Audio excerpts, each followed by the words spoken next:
د نبی علیه الصلاۃ والسلام په ژوند مبارک کې هغه ورځ هم راغلی وه چې د مکی کفارو نبی علیه الصلاۃ والسلام د مکی مکرمې نه ویستو او نبی علیه الصلاۃ والسلام مکه پرېښود او په جړه د مکې نه ووت مدینې منورې ته روان شو او د وتلو په ټیم کې خانه کعبې ته وکتل وی اے مکی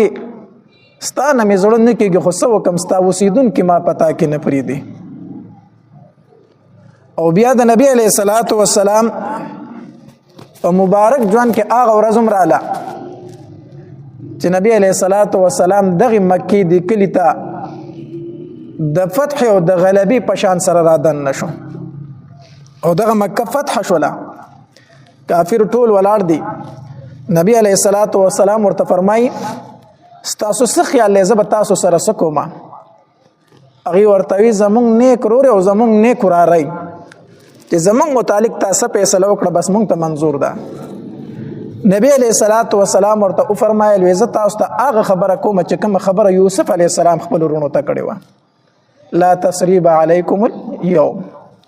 په تاسو باندې نن هېڅ ملامتیا نشته دی خیر دی که تاسو ما ته تکلیفونه راکړي دي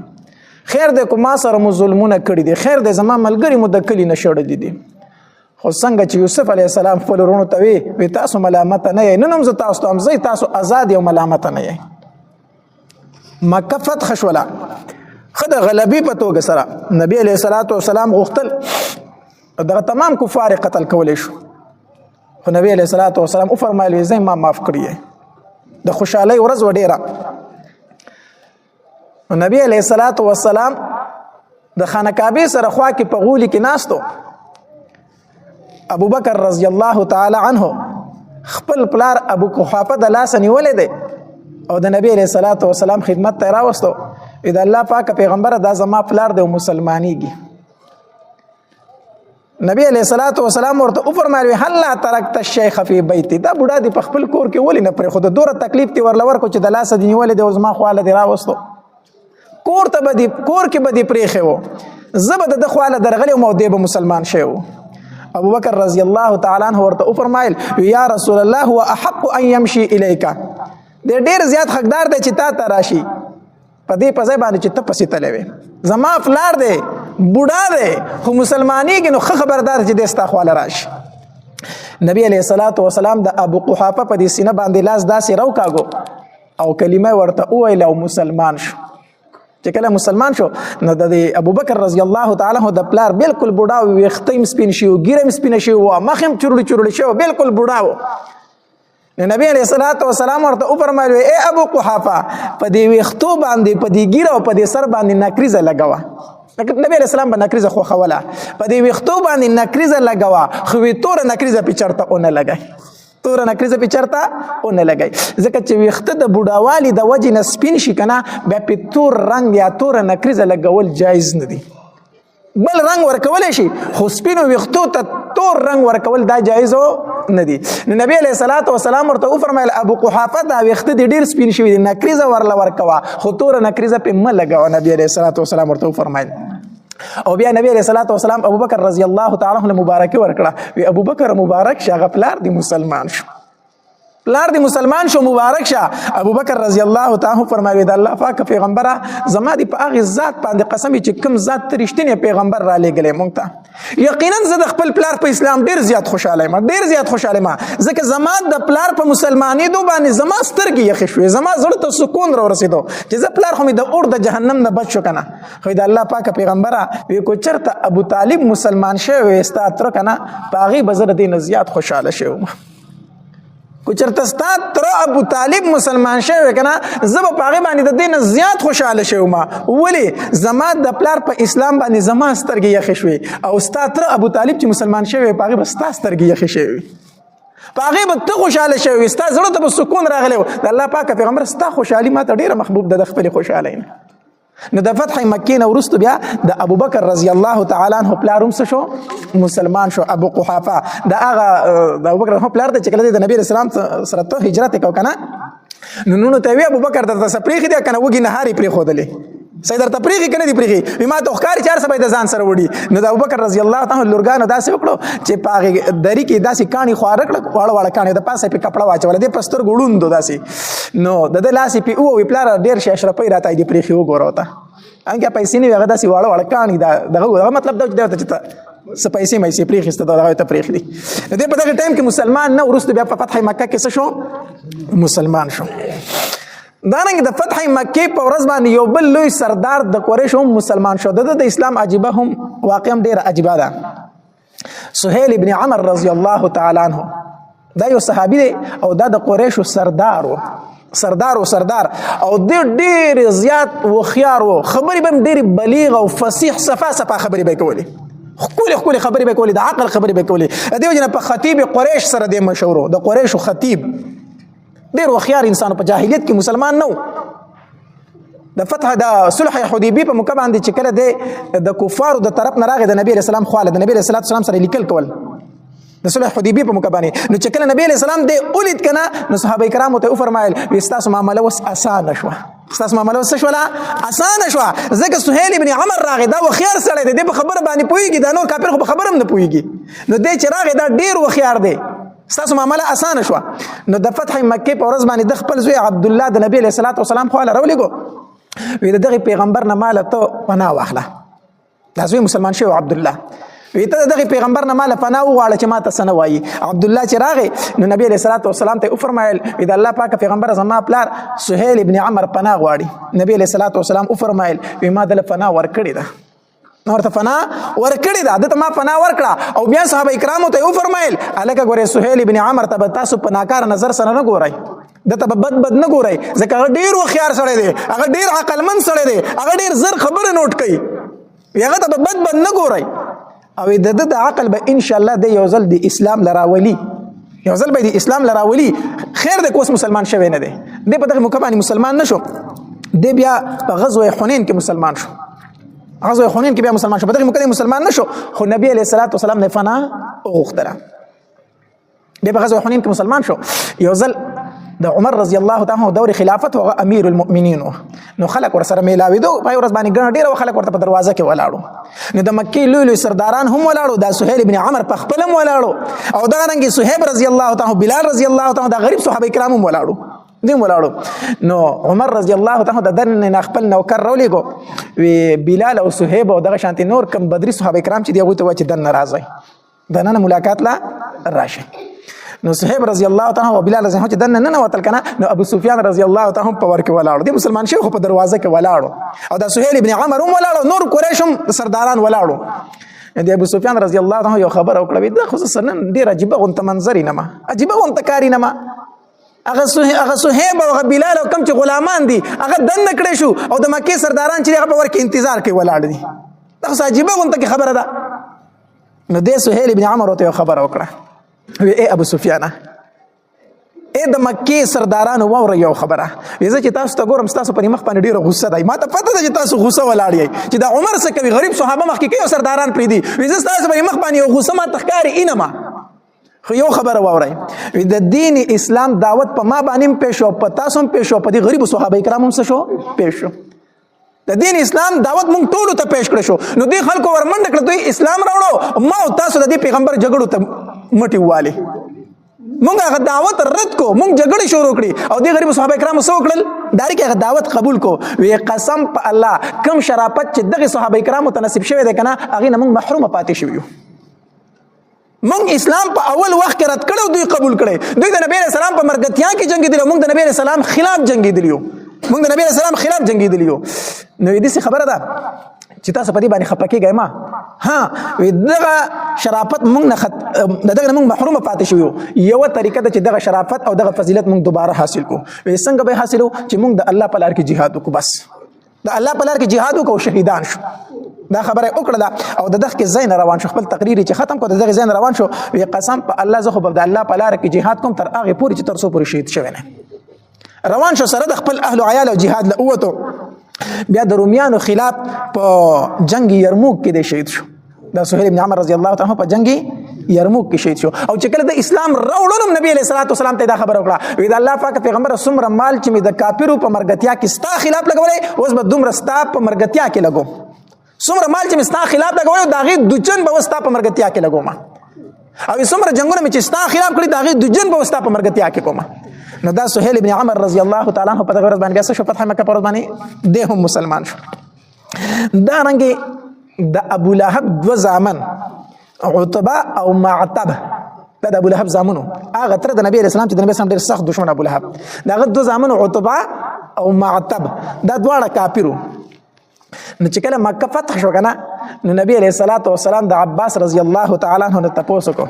وی عباس هغه دوه ورېرونه دي نه نما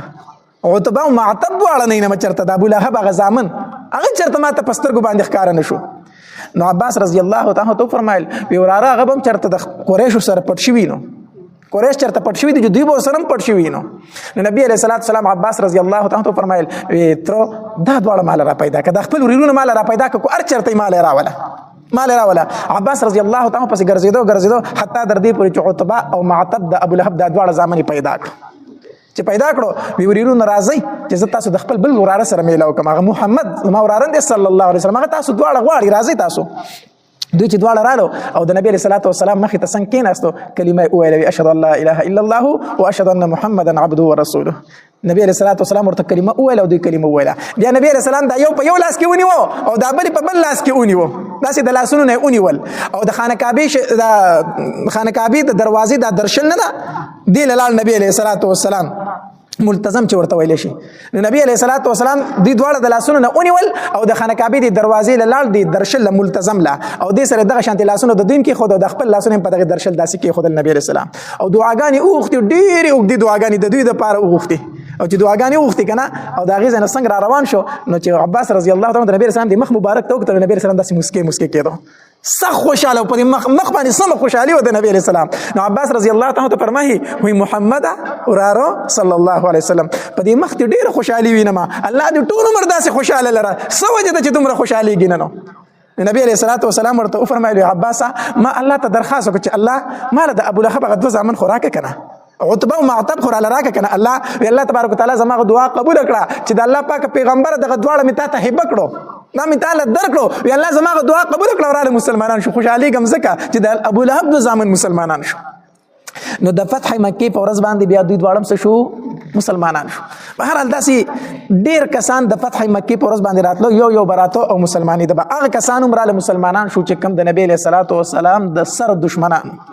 لکه د عکرمه رضی الله تعالی واقع مې درته د ابو لهب چې کوم زوی و دغه واقع مې درته په تېره جمعه باندې بیان کړی و چې هغه هم راغی او بیا څه شو مسلمان شو. ځکه الله تبارک وتعالی ورته فرمایلي و که نه اذا جاء نصر الله والفتح چې کله فتح راشي که نه نو ورأیت الناس يدخلون في دین الله افواجا خلک به په دین اسلام کې بیا څه داخلېږي ډلې داخلېږي نو هغه خلک چې د نبي علیه السلام د سر دشمنانو هغه هم راتلو په دین اسلام کې بیا داخلېدل او ننوتل. چې کله فتح مکه وشوله نو د مکې او د طایف په منځ کې یو ځای د هغې ته حنین ویلی شي په دې کې د عربو قبایل پاتې کېدل دوه قبیلې وي یو حوازن او بل ثقیف دوی دغلته په دې حنین کې پاتې کېدل. دا ډېر سخت جنگجو خلک او بهادر خلک هم خو سخت جنگجو په تیراندازۍ کې په عربو کې دوی مشهور وو د دوی غشې به خطا نه تو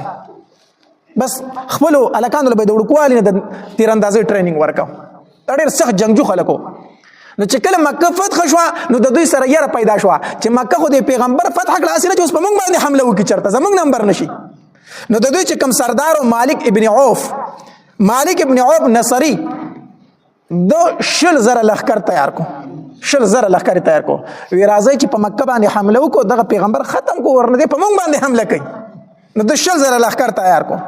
او په دوی کې یو مشر سړی و د هغه نوم درید ابن سمحه دا یو بوډا سړی خو د جنگ تجربه زیاته وه نور ړوند د صحیح لیدل نه خو د جنگ تجربه ډېره زیاته وه دیم د ځان سره را روان کو ته راځه ته به راله مشورې راکوي را روان شو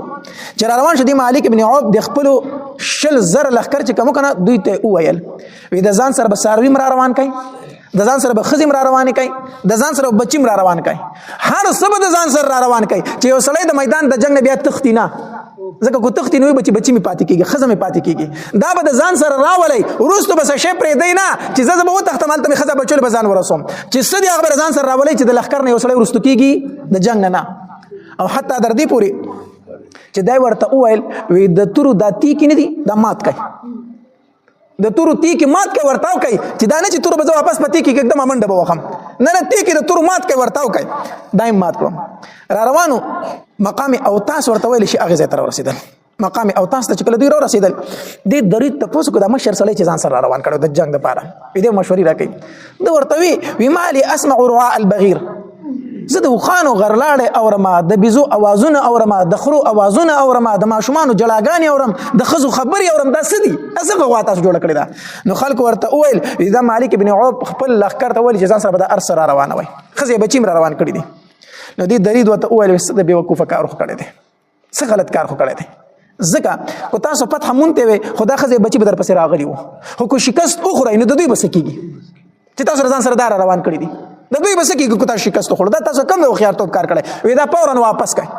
واپس کړي مالک ابن عوف چې دا خبر وردا وې دا بوډا شوی د مزغو کار پرې خېده ما چې سوالم هغه بکیږي ما به هغه بکیږي او خپل قبيله ولته وي کوما سره مخ کې زما خبر امرای خډي رخدا کو نو ورځ په دې خودکشي کوم ځان وجنه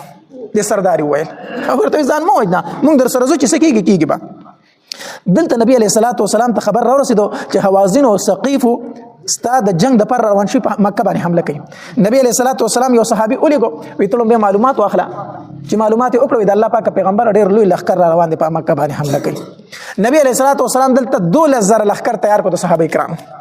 2000 لخر تیار کو په دې 2000 کې خو لزر هغه صحابه کرام چې کوم د مدینه منورې نه د نبی اسلام سره راغلي مکه ته جنگ د پاره لزر خو هغه لخر او 2000 سره نور د مکه نه مرګ شو نو په دې 2000 کې خو هغه کسانو چې نوی مسلمان شو او سب کې اکثر کافر وو کافر به کوم د نبی اسلام سره روان شو ځکه چې دلته کې بیا د قبيله خبر رااله کنه قریش خبر رااله نو دا ور سره روان شو صفوان ابن امیه چې دا د امیه ابن خلف زوی وو کوم چې په جنگ بدر کې مرتد شوی وو امیه ابن خلف دا غزوه صفوان تنمو د نبی اسلام سره په جنگ کې روان شو هغه مسلمان نو کافر وو دی سره روان شو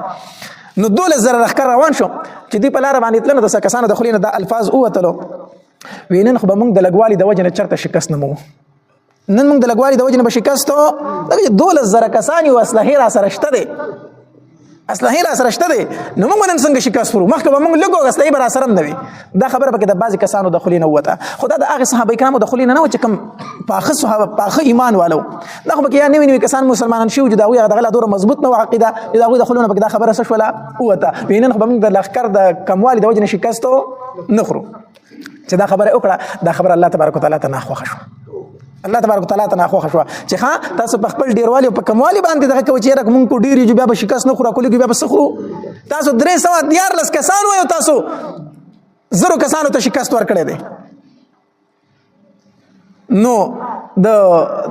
بعضی کسانو د خلینو کې دا خبره اوختله نو دا خبره الله تبارک وتعالى ته نه خوښ شو چې نه خوښ شو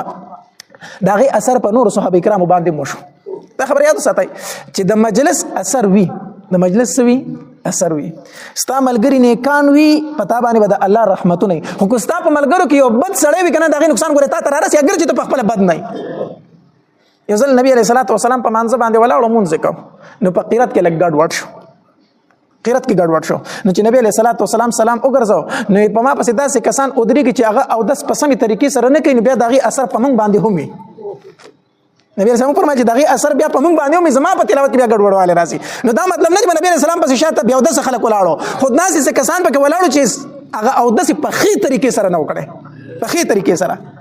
نو دغه اثر په نبی رسول الله او شو نو نبی رسول الله فرمایل وې د کسان را په شاته ولاړو چې دغه اثر بیا زموږ په تلاوت کې راشي د دې وجنه چې تاسو سره خملګری دغه اثر بم پتا کیږي بد ملګری دغه اثر به هم پتا باندې کیږي نو په دغه لخر کې صداسي کسانو چې دغه خلین د الفاظ او وتل چې وینن به موږ د لګوالي د وجنه سره خورو شکست نه خورو دا خبره د خلینو اوتله نبی علیہ الصلوۃ والسلام د حنین وعده ته ورسېدو ما خام ټیمو دی ورسېدل د حنین وعده ته دغلته کې د دې دغه چې کم سردار او د حوازن او د ثقيف مالک ابن عوف د مالک ابن عوف داسې وکړه کنه چې د په لار باندې مورچې جوړ کړي په لار باندې منځ کې لار وغیر چا پیرسته جوړ کړي مورچې جوړ کړي او خپل لخر هغه کې کینو وی چې کله مسلمانان په دې ځبانه تیری کې هغه ته خو پته نه او ناسبه پتا سره پاسه حمله وکړي ناسبه پیسو وکړي حمله وکړي مورچو کې خپل کسان پټ کړو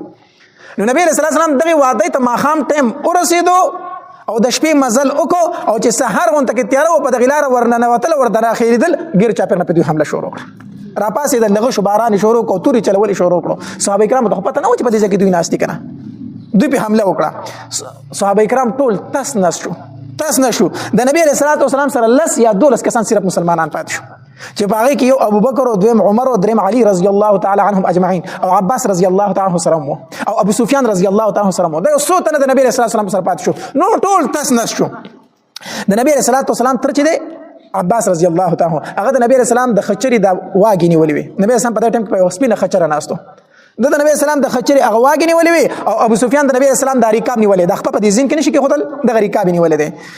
نبی علیہ الصلوۃ والسلام باندې غیر چا پیر حمله شروع شو په دې مکه مشرکین کوم څه کسان داسې چې مسلمان شوی نو کافرو هغه مقاومون تلا هغه دا کوشش وکړ سو تن دا چې نبی اسلام سو کی حمله وکي یو تن پکې دا आवाज وکړو ویزه شکر دینن به د جادو نه خلاص شو نن به د جادو نه نعوذ بالله نبی رسول الله ته جادوګر وي ویزه شکر دینن به د جادو نه خلاص شو نو دا صفوان ابن امیہ د امیہ ابن خلف چې زما مسلمان شوی نو په دې ټیم کې مسلمان نو د ورته اویل وی چپ کړه خپل خپل بند کا خپل بند کا زه په دې باندې خوښ یم چې زه د مکه د یو تن د لاندې ما په ځای د دې چې زه د حوازینو د لاندې شم غلی شه د خپل د قبیلې د سړي دا خبرې مکوه دورته دا رټنه وکړه نبی رسول الله والسلام په خچره ناشته د هر طرف نه غشي چلیږي توري چلیږي نبی رسول الله یو आवाज وکړو وی انا النبي لا کذب انا ابن عبد المطلب اے خلق واوري زه پیغمبر یم زه دروغجن نه یم زه د عبد المطلب زما زه د عبد المطلب سما د عبد المطلب د نبی رسول الله پلار کو نیکه و سیو نبی رسول الله د پلار نسنمو عبد الله ستنمو عبد الله تنمو د عبد المطلب خو نیکه دی نو نبی رسول الله فرمایي انا ابن عبد المطلب زه د عبد المطلب زما د دیو جن په نیکه باندې د پلار اطلاق کیږي په نیکه باندې اطلاق د چا کیږي پلار کیږي نو نبی رسول الله فرمایي انا ابن عبد المطلب زه د عبد المطلب زما زه پیغمبر یم زه دروغجن نه یم نو نبی علیہ الصلوۃ والسلام आवाज ټول خلق وانه ورته کوي غوغا جوړه و جنگو عباس رضی الله تعالی د आवाज نه ډیر تیزو نبی علیہ الصلوۃ والسلام عباس رضی الله تعالی فرمایي عباس د आवाज لګو د صحابه کرامو ته आवाज وکړه عباس رضی الله تعالی چغه کړه یا معشر الانصار اے انصارو یا اصحاب السمرا اے د ککر د لاندې بیعت کوون کو چرته روان یې تاسو خو د نبی علیہ الصلوۃ والسلام سره په jihad باندې بیعت کړی د ککر د ونی د لاندې اوس چرته ګډوډ روان یې د عباس رضی الله تعالی د आवाज پر میدان کې داسې خور شو د صحابه کرام وګونو ته چې دا आवाज اورسه چې یا معشر الانصار نو د صحابه کرام داسې د نبی رسول الله په طرف باندې رامنډ کړي کنه لکه د غوانه چې بچو ورکشوي د خپل مور ویني رامنډ پسې وي داسې د صحابه کرام د نبی رسول الله په طرف باندې سکړي رامنډ کړي ټول نبی رسول الله والسلام طرف ته راغون شو او چې راغون شو نبی رسول الله والسلام داسې یو خوري په موټي کې راواغسته په موټي کې او داسې کافرو طرف ته او چنګلا وشاهت الوجوه مخونه مبادشه دا ورته ویل هغه خوري چې د هر کافر سترګو ته ورسېدي د هر کافر سترګو ته ورسېدي هغه سترګې مګن شروع کړو او دلته په صحابه کرامو سو کړه حمله وکړه الله تبارک وتعالى دا غي ذکر کړی دی کنه و يوم حنين اذ اعجبتكم كثرتكم فلم تغن عنكم شيئا وضاقت عليكم الارض بما رحبت الله تبارک وتعالى فرمایي دومره سخت ورځ چې دا ارته زمکه در باندې تنگ شوی و زمکه در باندې تنگ شوی دومره سخت ورځ و بیا مې تاسو امداد وکړو او تاسو ته نصیب کړه فتح مې درته نصیب کړه نبی علیہ الصلوۃ والسلام صحابه کرام حمله وکړه په کفارو باندې ټول کافر او تختیدل تاس نشو یو خو بل خلاړو او ډېر لوی غنیمتونه د مسلمانانو لاس ترالو او قیدیان چې دام گرفتار شو په دغه موقع باندې نبی رسول الله صحابه کرام واپس کړو وې زه په خپل طائف ته بیا راځم ځکه چې کسان طائف ته تختیدل نبی رسول الله په هغه پسې طائف ته ورغی هغه ته په کلا کې فنا واغسته به هر حال بیا نبی رسول الله تفریح د واپس راغی چرته مکه ته راغی چې کله نبی علیہ الصلوۃ والسلام جعرانی ته راغی نو الته غنیمتونه تقسیمول نو دا قیدیان هم تقسیم شو قیدیان څه شو تقسیم شو په دغه قیدیانو کې وجینه و هغه د چا په ملکیت کې ورله نو دغه صحابه کرامو ته ویل وی زمانوم شیما د زستاسو د پیغمبر خور یم زستاسو د پیغمبر سایم ها خور یم صحابه کرام حیران شو چې زموږ د پیغمبر خور نشته دی او دا جنې دا وکړي چې تاسو سره پیغمبر سیمه خور یم. نبی علیه الصلاۃ والسلام صحابه کرام راغلو د الله پاک پیغمبره په دې قیدیانو کې وزنانه ده هغه دا وکړي چې تاسو سره پیغمبر خور یم. نبی علیه السلام مال ورو غواړي نو دا راوستل شو. چې دا راوستل شو نبی علیه الصلاۃ والسلام ورته فرمایل وی ته زما څنګه خوري؟ ناغي ورته وویل وی زما نوم شیما دی او زه د حلیمې سعدي لور یم او ما ستاسو سره په وړوکوالي باندې لبې کړي دي او که ته مې نه پېژنې که نه زه درته یوه نښه ښیم زه به درته در یاده شمه. نبی علیه الصلاۃ والسلام ورته وفرمیل وی څه نښه ده؟ نه هغې ورته دا لاس ښکاره کړو وی تا ما له په دې باندې چک لګولی او ستا د غاښونو نښه اوس هم زما په بدن کې موجود ده. ستا د غاښونو نښه اوس هم زما په بدن کې موجود ده اتا چې په ما باندې چک لګولی و. نبی علیه الصلاۃ والسلام چې هغې ته وکتل که نه نو نبی علیه الصلاۃ والسلام وپېژندوي او دا زما خور ده، دا زما رضایي خور ده. او نبی علیه الصلاۃ والسلام فورا پاڅېدو خپل څادر یې خور کړو هغې باندې ځان سره کېنوله دا ځان سره کېنوله او نبی علیه السلام چې هغې ته وکتل خپل وړوکوالی ورته رایاد شو ډېر زیات خوشحاله شو. بیا داسې ځمکې ته کتل چې سر یې اوچت کړو سترګو یې داسې اوښکې بهېدې د نبی علیه السلام د مبارکو سترګو نه اوښکې روانې دي. هغه خپل وخت ورته رایاد شو هغه خپل وړوکوالی ورته رایاد شو. نبی علیه السلام صحابه کرامو ته وفرمایل وی دا زما خور ده، دا شیما ده، دا د حلیمې سعدي لور ده، دا ازاده کوي دا ازاده کوي. صحابه کرامو وفرمایل د الله پاک پیغمبر دا ازاده ده. نبی علیه السلام د شیما ته وویل وی خورې ما سره پاتې کېږي او خپلې قبیلې لځي ما سره پاتې کېږي او خپلې قبیلې لځي. دی ورته ویل وی د الله پاک پیغمبره زه خپلې قبیلې لځم مسلمانه شوه او زه ځم خپلې قبیلې له. نبی علیه الصلاۃ والسلام ورته وفرمایل وی ټیک ده دا چې کله رخصتې ده نبی علیه الصلاۃ والسلام ورته اوښان ورکړو بیزې ورله ورکړې او درې وله غلامان ورکړو یوه یې ورله وینځه ورکړه دا هر څه ورله ورکړو دا به ستا خدمت کوي ته زما خورې تا په ما باندې حق دی. دا د نبی علیه الصلاۃ والسلام اخلاق مبارکه. بیا نبی علیه الصلاۃ والسلام ته هغې حوازن قبیلې والا وی د الله پاک پیغمبره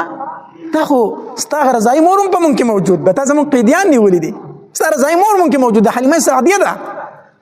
نو ستا خو دلته کې وړوکوالی تېر شوی ته په دې څنګه ظلمونه کوي؟ نبی علیه الصلاۃ والسلام وفرمایل وی د بنو هاشم او د بنو عبدالمطلب چې څومره قیدیان دي هغه ټول ما آزاد کړو د هغې څه ذمواري اخلم هغه ما څه کړلو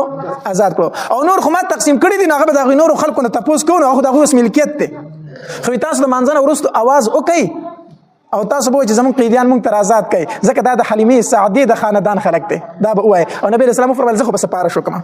هغوی د مانځه نه وروسته اعلان وکړو نبي علیه الصلاۃ والسلام پاڅېدو وایي زه درته هم سپارش کوم زور در باندې نه کوم خو زه به په دې خوشحاله شم چې تاسو دا قیدیان آزاد کوئ. دا قیدیان څه کوي؟ آزاد کوي. صحابه کرام وفرمایل د الله پاک پیغمبر چې د حلیمې سعدي د خاندان خلک دی موږ ټول آزاد کړي دي. هر سړی خپل کور ته راغلی او څومره سودا چې وړې وه څومره مال غنیمت چې وړې واپس یې راوړی د الله پاک پیغمبر دا دوی ته حواله کړه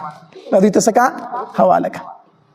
ما درته په دې جنگ کې د امیه ابن خلف صفوان دی ورسره هم تللی و. بیا د صفوان چې راغی او غنیمتونه تقسیم شو د هغې نه وروستو راغی او په نبي علیه السلام باندې سر وړو